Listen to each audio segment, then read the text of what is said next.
Mint কার্টুনের উপস্থাপনায় আজকের গল্প দাঁড়কাক ও ময়ূরপুচ্ছ। বহুদিন আগের কথা, একটি বনে একটি কাক থাকত। সেই একদিন এক স্থানে কতকগুলি ময়ূরপুচ্ছ পড়ে থাকতে দেখল।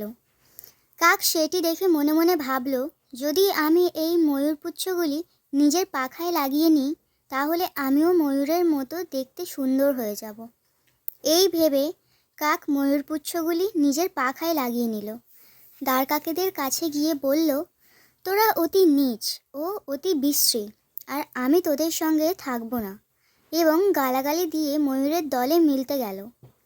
ময়ূরগণ তাকে দেখা মাত্রই সে দাঁড়কাক বুঝতে পেরে সকলে মিলে তার পাখা থেকে একটি করে ময়ূরপুচ্ছ তুলে নিল এবং তাকে খুবই অপদার্থ স্থির করে এত ঠোকরাতে শুরু করলো যে দাঁড়কাক জ্বালায় অস্থির হয়ে সেখান থেকে পালিয়ে গেল।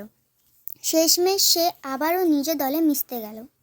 তখন দাঁড়কাকেরা উপহাস করে বলল, আরে নির্বোধ, তুই ময়ূরপুচ্ছ পরে অহংকারে মত্ত হয়ে আমাদেরকে ঘৃণা করে ও গালাগালি দিয়ে ময়ূরের দলে মিশতে গিয়েছিলিস, সেখানে অপদস্থ হয়ে আবারও আমাদের দলে মিশতে এসেছিস। তুই খুবই নির্লজ্জ। কাকেরাও অপমান করে ওই কাকটিকে তাড়িয়ে দিল।